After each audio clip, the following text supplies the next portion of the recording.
because historically these lands were our land, and we're not going to allow it to be run over by any other person. So this is what the Russians are saying. And if you look on the other side as well, Israel is also making exactly the same argument, that this is a land that God have given them from 3,000 or 4,000 years ago, and because they own this land, or because they believe that this is a land promised to them by the Almighty God, that they are interested in seizing back the land. It's the same argument that apply to other territorial claims around the world. The fight between India and Pakistan, between Vietnam and Cambodia.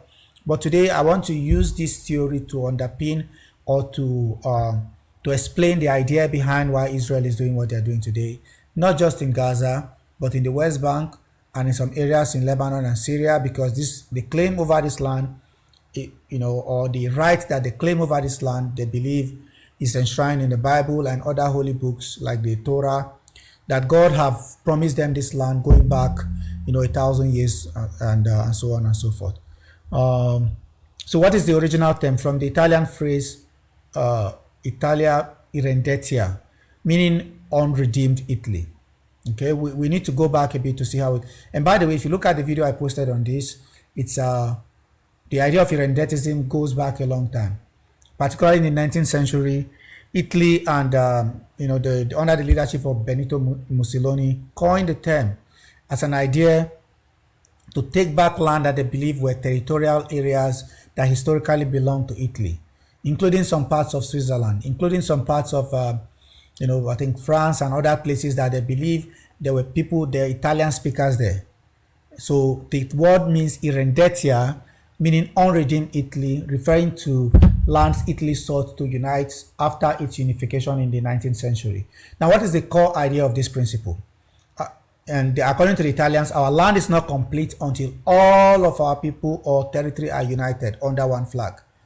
Meaning that and this is what they believe, that the land, after the unification of Italy, they believe that Italy is not complete until every single Italian-speaking person lives under the same umbrella, live under the same state, live under the same nation, and that they will not stop. So this was where the whole idea of conquer and conquest, and the idea of unifying every Italian-speaking person under one umbrella, under one government. So, and the key points, let's look at this: rooted in nationalism, often emerge after wars, treaties, or colonial border divisions. So these are all colonial projects, and you can go back to the roots in Europe. Now let's look at the historical background of Irredentism, like I discussed earlier. The late 18th and 19th century saw the rise of nationalism as people began identifying strongly with shared language, culture, history, and ethnicity. Many believed political borders should align with the ethnic and cultural communities. Is this making sense to you guys now? This was the belief at that time, that during the 18th and the 19th century, that saw the rise of nationalism as people began identifying strongly with shared language, culture, history, and their ethnicity. And many of them believed that that these borders that were drawn up should reflect the true identity and the true language and culture and history of people. So Irredentism emerged as a political expression of this belief, the conviction that our people belong under one government.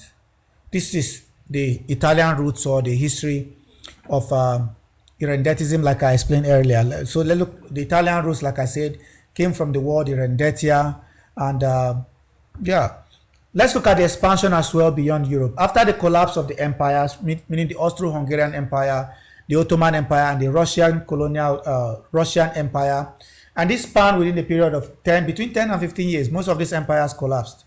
Okay, the collapse of the Austro-Hungarian Empire at that time, was as a result of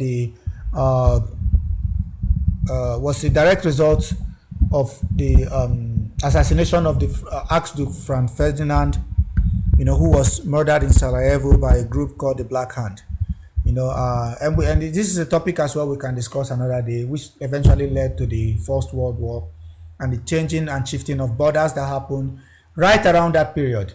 So after the collapse of the empires, meaning the Austro-Hungarian Empire, the Ottoman Empire, the Russian Empire, many new states were created, often using borders drawn by diplomats with little regard for ethnic distributions.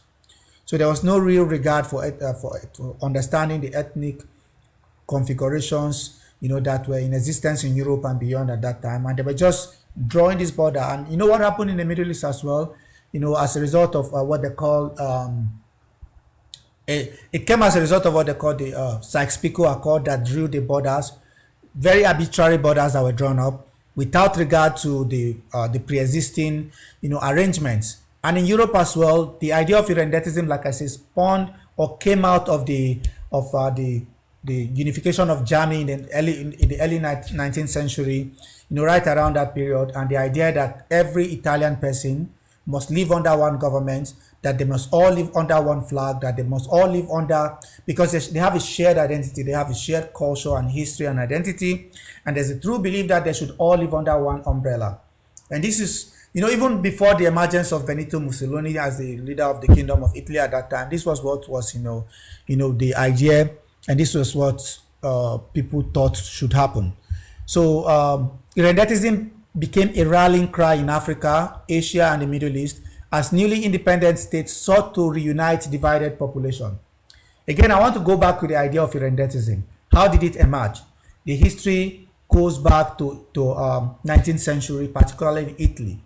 And Irredentism, in any sense, by definition, is the political movement or claim advocating the incorporation of territories administered by another state based on historical, ethnic, or cultural ties.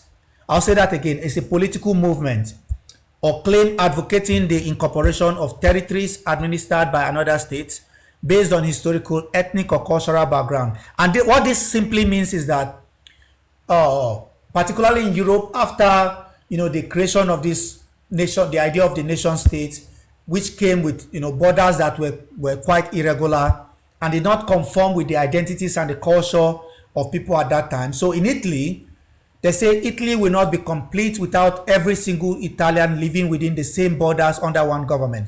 So there were Italian-speaking people at that time in Switzerland as we have today. There were Italian-speaking people in other neighboring countries of the Kingdom of Italy at that time. And they believe in the idea of, even in the lead up to the emergence of Benito Mussolini as the leader of the Kingdom of Italy at that time, there was, this was the prevalent idea in Italy. They said, no, we cannot accept this. Even after the unification in 19th century, we cannot accept Italy as it is today because our borders historically was more than this. And this also crept into the idea of fascism, which later emerged in Germany as Nazism or National Socialism, which was predicated on the idea of Irredentism, and I will explain in due course. So the reason I'm doing this is because I want to use this as a basis to explain why Israel is doing what they are doing in the Middle East today, and the whole idea behind the Greater Israel Plan, which is a historical claim to land and territory and unification of a people that they believe were historically living on a particular land, whether it's 3,000 or 4,000 years ago. And in the case of the Europeans that came from Europe and came to the Middle East and created the state of Israel as we have today, the claim is that this historical and biblical and rooted in religious history that God have promised them a land from X thousand years ago, and these people that came from Europe are the descendants of those that were chased, out of the land 3,000 or 4,000 years ago. So this is the basis of the idea of Irredentism. Like I said, the origin of the term comes from the Italian word Irredentia, meaning unredeemed Italy. It comes from the idea of Irredentia, unredeemed Italy. Let's go down a little bit again. So I said this idea also continued to expand across Europe and also in Africa, because there were new borders that were drawn up. In fact, in Africa, you see, after the Berlin Conference of 1884 and 1885, they just divided the lines arbitrarily among the European powers. And some people, for instance, in northern Nigeria, you have Hausa and Fulani people that are living in a place called Niger, which is across the border. So this national borders does not reflect the true culture and identity and history of people. So they were drawn up arbitrarily, if you like. So what are the post-war settlements, and the problem of borders? Now, after the First and the Second World War, it produced treaties that redrew the maps and often led minorities stranded outside their home nation. Hungary's Trianon Treaty in 1920 left millions of ethnic Hungarians outside Hungary's border. The partition of India, for instance, in 1947, created Pakistan but left disputed Kashmir. And there were other arrangements as well that emerged as a result of this. So what are the general examples of irredentism? Well, I will give you other examples of irredentism. Pakistan and India, the Kashmir dispute, and the identity and where these people in Kashmir are supposed to belong. The Russian annexation of Crimea in 2014 and the attempted annexation of the Donbass, because these are Russian-speaking people that live outside the borders of Russia, and Russia is making, again, an irredentist argument to unify these Russian-speaking people that have found themselves outside the border of what is called modern-day Russia. And also China and Taiwan, South China Sea claims. We also see the history of Taiwan. And by the way, if you guys want, I can also discuss some of these topics as we go along. Let's look at the history of Taiwan. How did Taiwan emerge? From the 1920s, I think after Sun Yat-sen came to power, the emergence of the Japanese, into Manchuria, which is a history we can go into. It's a completely different topic that we can spend hours discussing. But as we go along, I'll be shipping in some of these things, one or two, so that you can understand. So China's claim is that Beijing insisting that Taiwan is part of China based on historical sovereignty and the outcome of the Chinese Civil War in 1949, where when the communists won in 1949, the people in power at that time, led by Sheikh, I forgot the name in a second, moved all their personnel and moved all their resources to the island of Taipei, and they were supported by the West, recognized by the West, and even brought into the fold of the United Nations Security Council as the government representing China, because the communist government in Beijing was not recognized. It was the government in Taipei that was recognized as the government of China. But the West have always maintained the one China policy, but it's about recognition. Which government should they recognize? At some point, they recognize the government in Taiwan. So the government in Beijing today is trying to take over Taiwan on historical basis, knowing fully well and believing that the people that live in Taiwan are ethnic Chinese, they are Han Chinese people, and on the basis of irredentism, that the country needs to be unified and that Chinese people should not live outside the borders of China in the sense of having a different state or a nation state outside, the confines of not just outside the confines of the powers of mainland China, if you like. Also, historical claims to the South China Sea as well is part of this. The Israeli occupation of the Gaza and the West Bank, which started during the war in '67. The West Bank, home to significant Jewish historical and religious sites, Israeli settlements expand despite international disputes. Now, Gaza, under Israeli occupation until 2005, heavily blockaded and mainly controlled in key aspects. So again, Israel is also making this case, irredentist case, which is based on history and religious historicism, if you like, claiming that this is a land that God have promised them from X thousand years ago, and the people that came today that are trying to take over that territory are somewhat descendants of those that God promised the land from 3,000 or 4,000 years ago. So this is what the idea of irredentism, is predicated on. And supporters say this as reclaiming parts of the biblical Eretz Israel. So again, when you want to understand this, you can use theories or different tools of analysis to understand why Israel is doing what they are doing today. So irredentism is one of those arguments that can be made while there's this expansionist ideas by nation states around the world, basing their claims on historical arguments and the idea of unifying people of the same, beliefs or background, and so on and so forth. And in the case of Israel, it's slightly different because, it's a historical claim. And what they are doing is that they're saying, oh, hang on a second, this is a historical land that God has promised us, based on the biblical history of what they call Eretz Israel, or the land of Israel.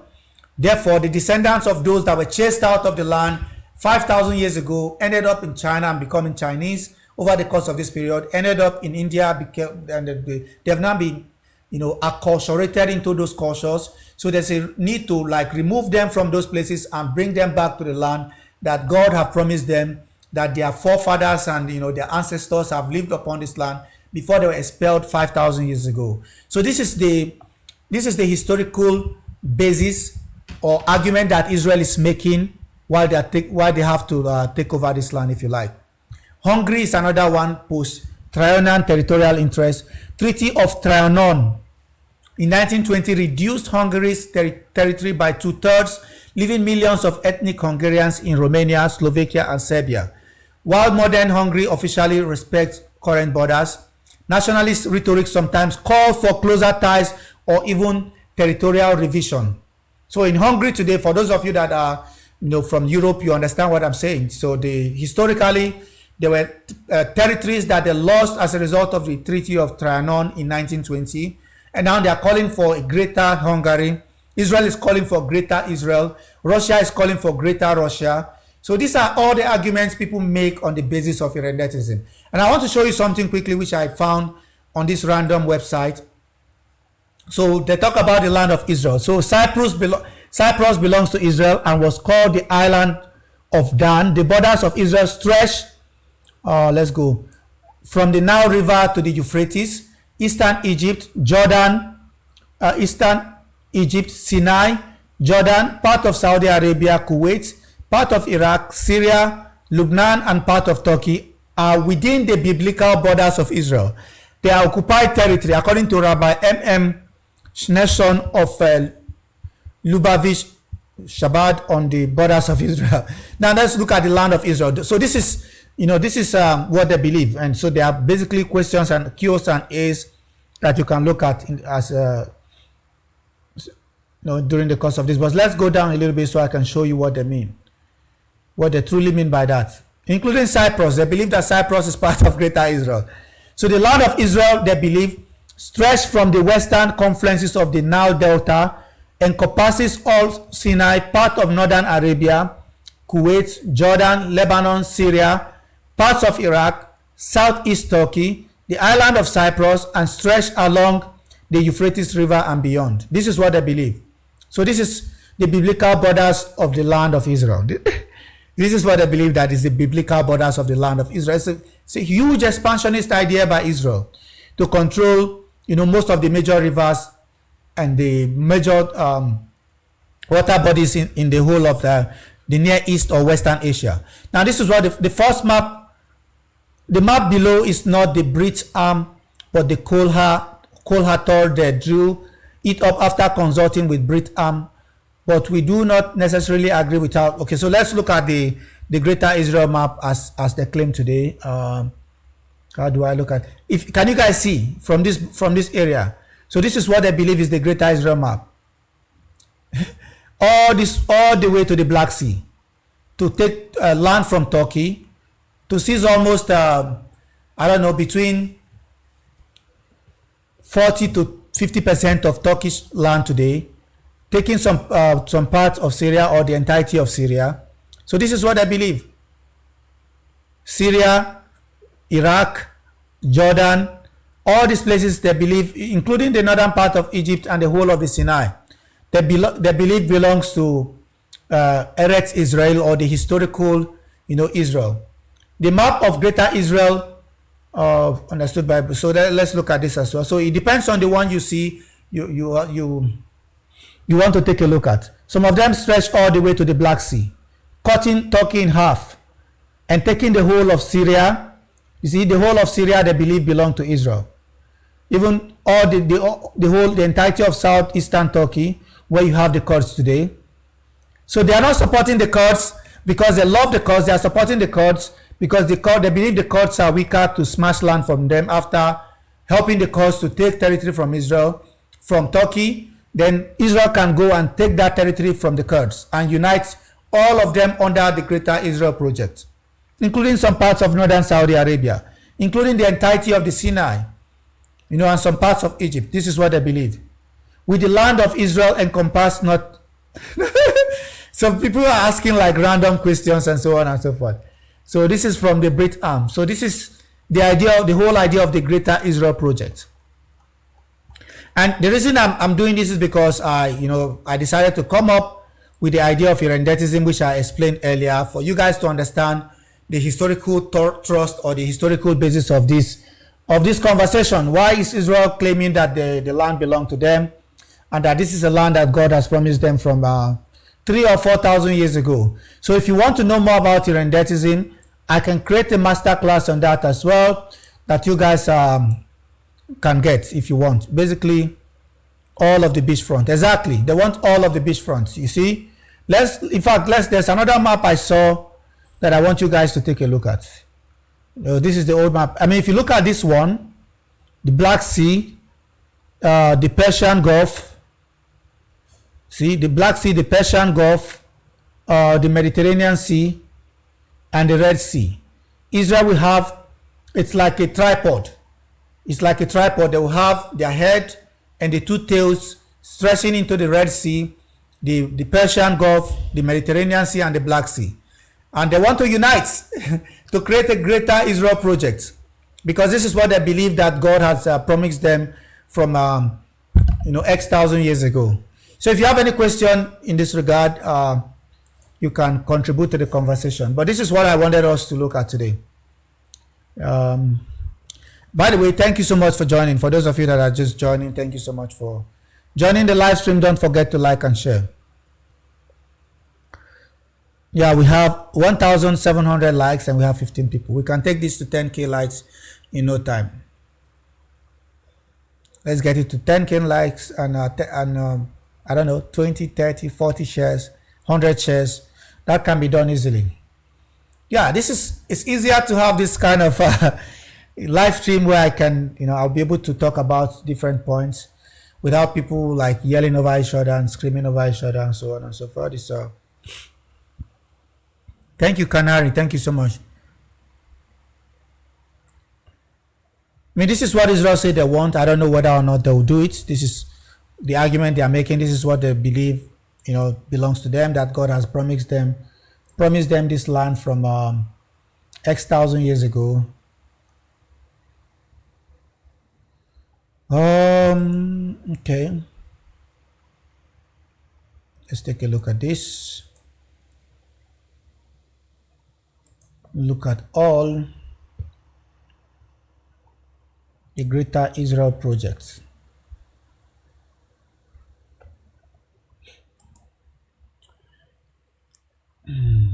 So the Greater Israel projects, Yisrael HaShelma, Eretz Yisrael HaShelma, is an expression which, exactly, I told you guys about Irredentism, right? This is what Irredentism is about. Greater Israel is an expression with several different biblical and political meanings. Over time, it's often used in an irredentist fashion to refer to the historic or desired borders of Israel. There are two different primary uses to the term. One referring more narrowly to the area internationally recognized as part of the State of Israel, along with the Golan Heights, the West Bank, and the Gaza Strip. And the second definition referring to much larger regions stretching from the River Nile to the Euphrates, the Promised Land. This is the whole idea. Again, I told you guys about this irredentist claim and the irredentist argument of Israel and other countries around the world about historical land, territorial borders, and what they believe, is their historical and God-given rights, And the idea of irredentism comes from, Italian. It comes from Italian etymology, basically, referring to the Italian-speaking people outside of the borders of Italy after the unification of Italy in the 19th century, and the idea that those people that were living in territories outside mainland Italy at that time must be reunified, and those territories must be seized and they must be put under one government. So the Promised Land, the Bible contains three geographical definitions of the land of Israel. The first definition is in Genesis 15:18-21. It seems to define the land that was given to all of the children of Abraham, including Ishmael, Zimran, Jokshan, Midian, etc. It describes a large territory from the brook of Egypt to the Euphrates. So this is what they are claiming. They want to control the Euphrates and from the brook of Egypt to the Euphrates. Second, a narrow definition, Numbers 34:1-15 and Ezekiel 47:13-20, refers to the land that was divided between the original 12 tribes of Israel after they were delivered from Egypt. Then the wider definition in Deuteronomy chapter 11 verse 24 and Deuteronomy chapter 1 verse 7, indicating the territory that will be given to the children of Israel slowly throughout the years, as explained in Exodus chapter 23 to 29. Now let's look at this in detail. The land of Israel is a traditional Jewish name for the area of the southern Levant. Related biblically, religious, and historical English terms include the land of Canaan and the promised land. So it's based on the idea of the promised land. It's all about the promised land. It's all about the promised land. And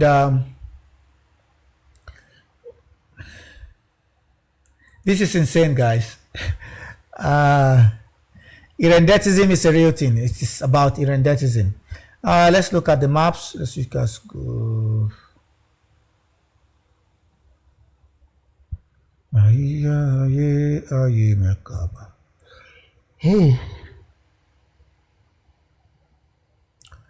Thank you. Thank you for joining. Those of you that are just joining, you're welcome.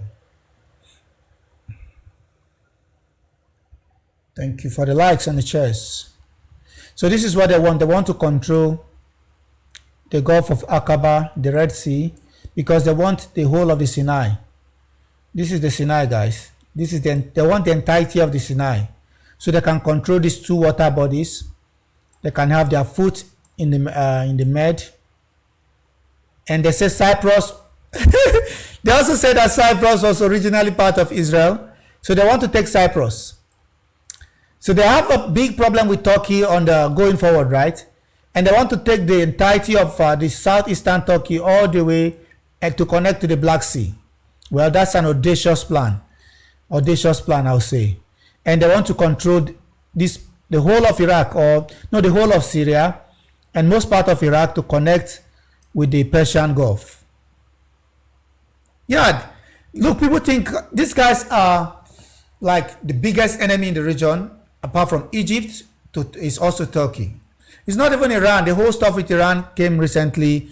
The idea that Iran, particularly after 79, when Iran started, talking about Palestine and talking about the destruction of the Yehudi state and so on and so forth. So this is where the beef came from. But historically, they have not really been enemies like that. There were a lot of Jewish people that were living in Iran. The main problem is with the neighbors, the people that live around them. Now, after these Europeans set foot on this territory, they have decided to fight one person after another because they believe that this is a historical land that God has promised them. I mean, if you look at what they are saying, they said if people threaten them and say anything about them, that they take it seriously. So why would their neighbors not also take their own threat of a greater Israel seriously? I think the people in the region should take it seriously. And this is the right time to fight, but never. The right time was in 1948. The right time was in 1956. The right time was in 1967. The right time was in 1973. And every time these people keep signing stupid, dumb agreements with Israel to give them time to get stronger and stronger. And this is why they keep expanding. No, it's really stupid because they think, oh, well, if we pacify them well enough, if we give them more time, the agreement that they have with Egypt is temporary. This is a temporary agreement. You have this kind of agreement with them, which is basically to buy them time in order to destroy one group after another until they until they are ready to fight Egypt. So this is the whole idea of what the Greater Israel plan and what I talked about irredentism. So this is the thrust of irredentism. This is the historical argument made by Israel that God has promised them a land from 5,000 years ago, and this is the right time or never for them to seize that land that Yahweh has promised them.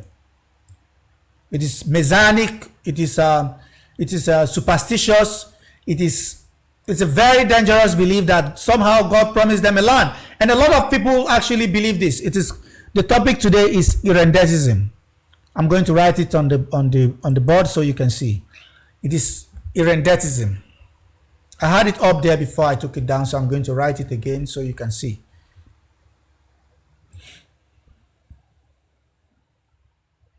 As you're joining, thank you so much for coming. Don't forget to like and share.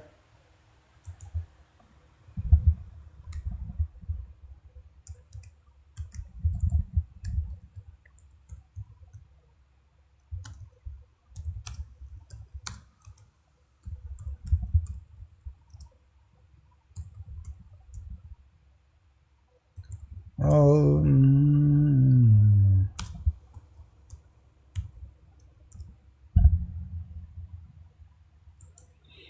yeah, yeah.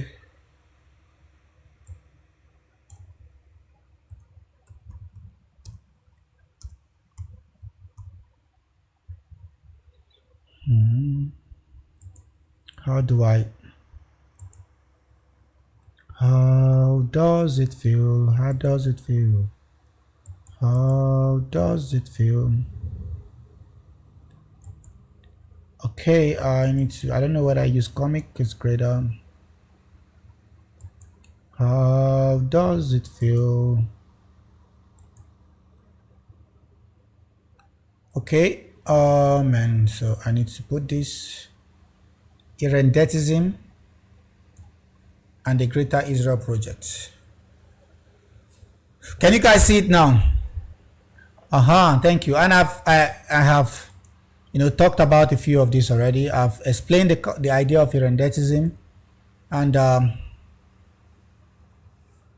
thank you so much, guys. Don't forget to like and share. Let's keep the likes going, guys. I don't know, this slide keeps going off. It's stupid, guys.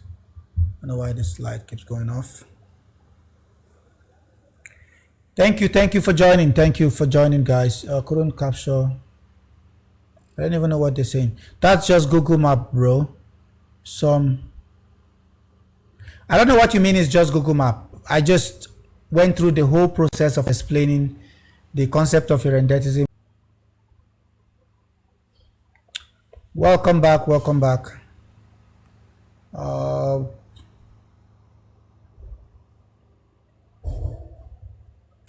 I'm sure you guys can hear me now. Can you?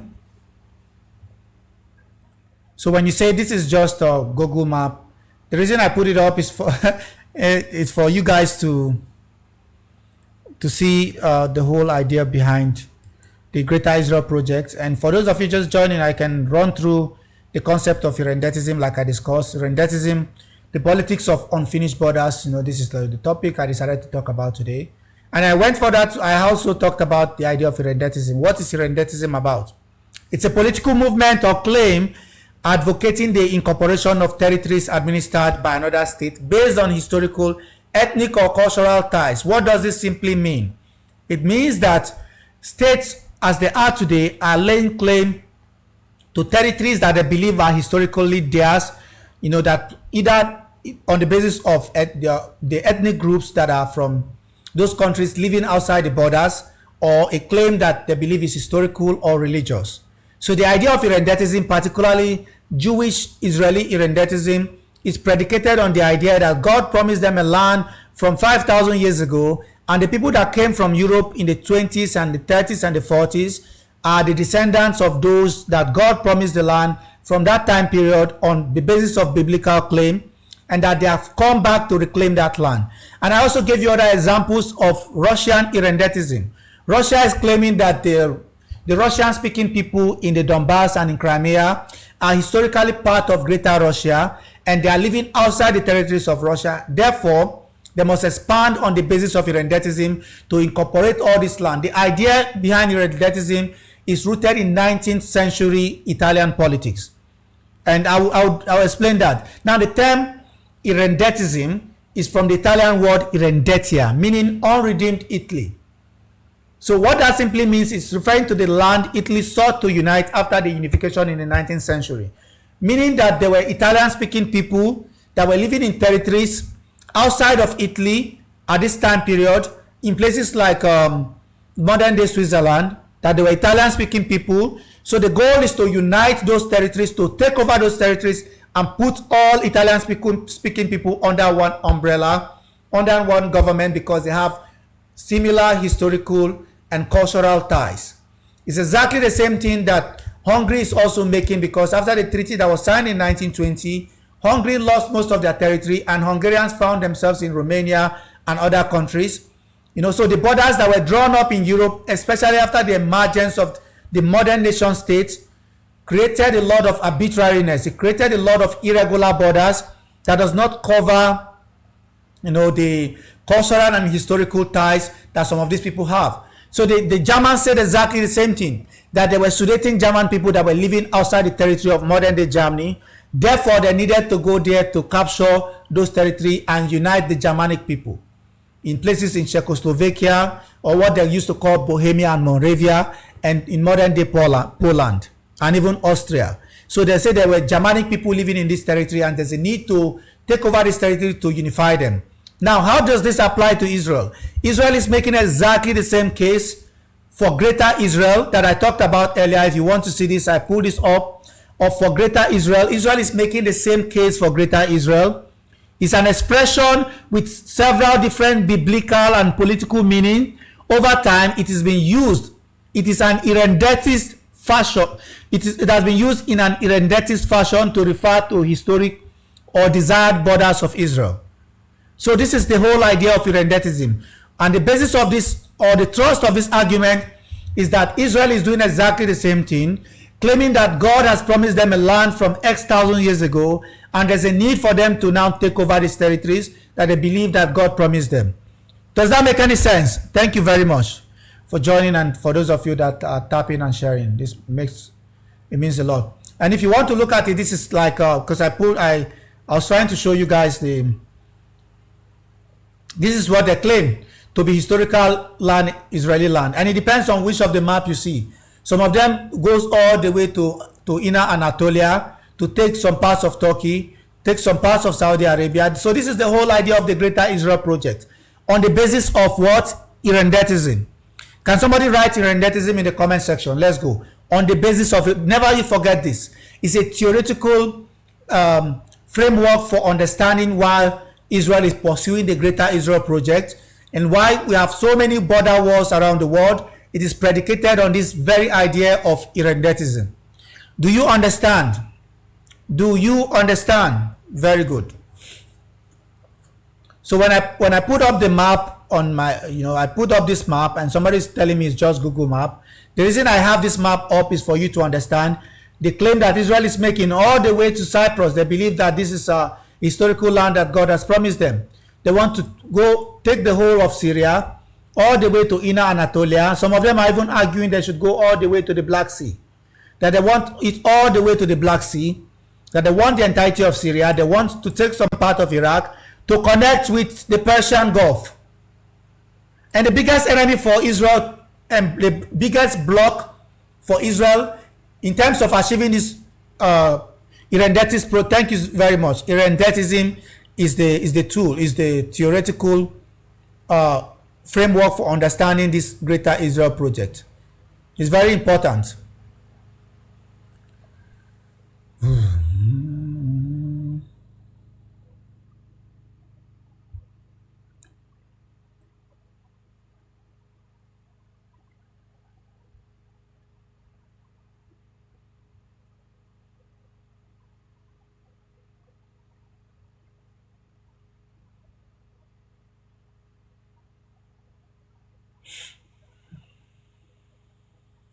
Thank you so much, guys. Don't forget to like and share.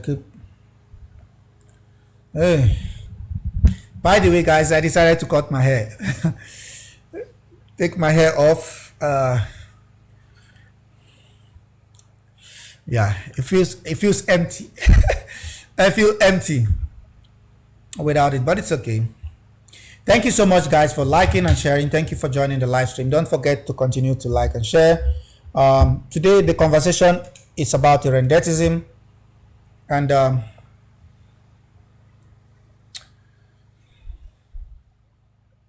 if you have any question, don't forget to ask your question. So what is the core idea of irredentism?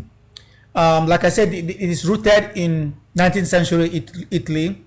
The word irredentism comes from the word irredentia, meaning unredeemed Italy, and Italy sought to unite all the territories that they were Italian speakers, and they believe was traditionally and historically part of Greater Italy. And the Germans did exactly the same thing. And so it is rooted in nationalism, like I said, and often emerged after wars, treaties, and colonial border divisions. But let's look at like I said, the historical basis. 18th and 19th centuries saw the rise of nationalism as people began identifying strongly with shared language, culture, history, and ethnicity. Many believe political borders should align with ethnic and cultural communities, a reaction against the arbitrary borders of empires. Now, Irredentism emerged as a political expression of this belief, the conviction that our people belong under our government. So this is the basis, this is the thrust, this is the theoretical argument of Irredentism, that the people that are, dispersed around the world, or that are outside the borders of any nation states, particularly those of them that are, striving for a greater territorial project, like the Russians, like we saw the Romania, Hungary, and even the war between India and Pakistan is on the basis of Irredentism. Historical lands. Who belong on this land? What is the historical basis of this territory? All of this is why we continue to see this today. So it's all rooted on Irredentism. And for the Greater Israel Project as well, this is exactly what they say. Like I showed you earlier, if you look at it, basically you look at this, it is often used in an irredentist fashion to lay claim to territories that they believe that God has promised them from 5,000 years ago, and that the people that came back today that are of European roots are the descendants of those that were chased out of the land by different empires, during the rule of the the reign of the Abbasids, the Ottoman, even the Europeans, during the conquest, during the Crusades, they believe that the Europeans came in there and chased a lot of them out of the territory. So this is all geared towards, an irredentist concept. Yes, the Biafran argument is also predicated on irredentism. Remember that in Nigeria, when you want to talk about, this is a completely different argument, by the way, that the Igbos at that time in the south, what is now known as southeastern Nigeria, were not just laying claim to this territory today. They were also laying claim to places like Anioma, places in Delta State, places like Cross River. They were laying claim to different areas that they believe were traditionally part of Greater Igbo land. So again, it's a greater project. This has always been the case with empires. And the Russians are doing exactly the same thing. And I'm going to pull up the examples of irredentist projects around the world for you guys to see. The expansion beyond Europe. Now let's look at, like I said, the term, the origin stems to the 18th and 19th century in Italy. The Italian term irredentia, unredeemed Italy, originated in post-unification Italy in 1861. Almost most Italian-speaking territories had joined the new Italian kingdom. Some regions such as Trentino, Alto, Adige, Istria, and Dalmatia coast remain under Austro-Hungarian control.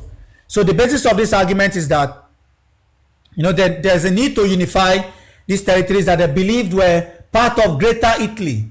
How do we have people, Italian-speaking people, we are people of great pride. We ruled the world and we ruled Europe at a certain point in time. Why do we now have, on the basis of this post-unification period of 1861, having Italians living outside the borders of Italy, living in Switzerland, living in modern-day France and some other territories that were neighbors of Italy? So there was a need to unify. There's a need, like they claim, to unify. There was a need for them, like they claim, to unify or to be part of the greater project. So Italian nationalists campaigned to redeem these lands and bring them into the state. The idea became a template for other nationalist movements worldwide. Like I mentioned earlier, what the Germans did exactly the same thing. Hungary also had the same irredentist plan, particularly after the 20s. So all of this, continue. Let's look at expansion beyond Europe. After the collapse of the empires, the Austro-Hungarian Empire, the Ottoman Empire, the Russian Empire, the new states were created, and often using these borders drawn up by diplomats with little or no regard for ethnic distribution. And on the basis of this, the argument is that how do we continue to have people living outside our borders? And this is what the German said. And if you want, I can show you the whole thrust and idea behind German irredentism, which people now call the Greater Germany project, or the idea of Lebensraum, or living space, which also gave birth or rise to the idea of a Großraum. Now, if you look at, if you search the internet, it might be difficult for you to find Großraum, but let's try to pull it out. Let's see. Let's look at the idea of Lebensraum. Lebensraum. So let's look at the idea of Lebensraum and Großraum. Thank you so much for sharing, guys, for joining. So Lebensraum simply means living space. Is a concept that originated in Germany, in German expansionist ideology, particularly from the 19th and the 20th centuries. It became a significant policy of Nazi Germany, advocating for the expansion of German territories, especially to the east, to provide land and resources for the German people while displacing other population.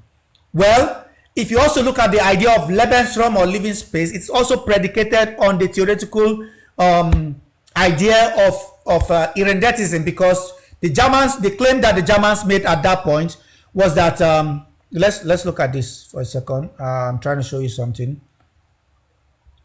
The argument that the Germans also made at that point is that is a German concept of expansion and Volkisch, the people's nationalism. I know the Volk meaning people's nationalism, the philosophy and policies of which were common to German politics from 1890s to the 1940s. So this was not something started by Schmittler.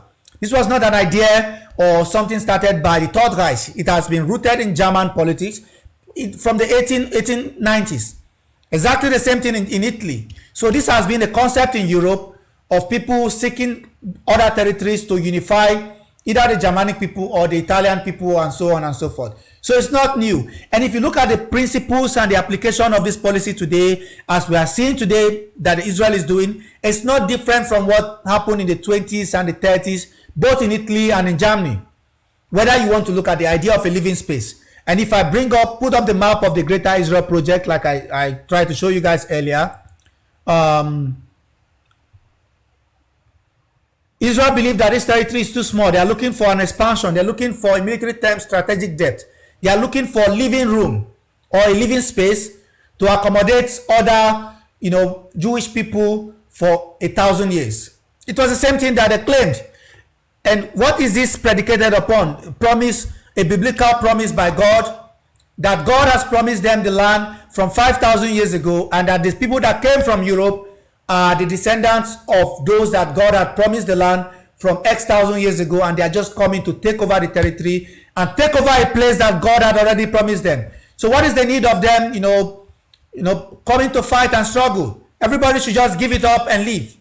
Why are people refusing to give up the land and just leave? Because God has promised this land to them 5,000 years ago, and they are just fulfilling the prophecy of God, or they are coming to relieve the whole idea and the whole promise that God has given them from 5,000 years ago. And sorry, I showed the map earlier on. I don't know whether you guys can see. I'm trying to pull the map up so you guys can see.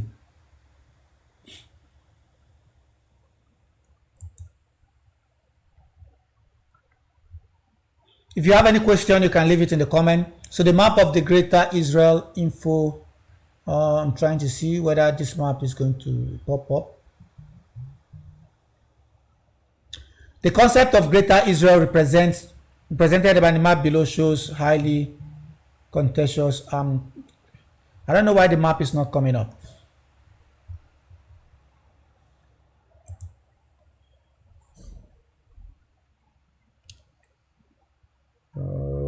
This is the map, right?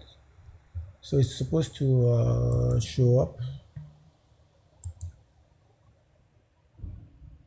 Don't forget to like and share and leave comment below if you're just joining. So the map of the Greater Israel Project.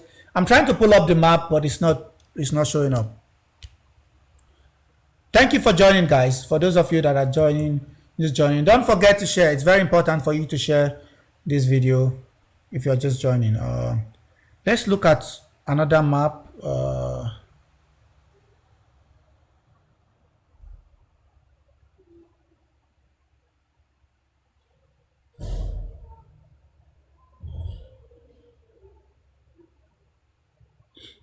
Okay, not even sure it's this one. So this is the map of the Greater Israel Project.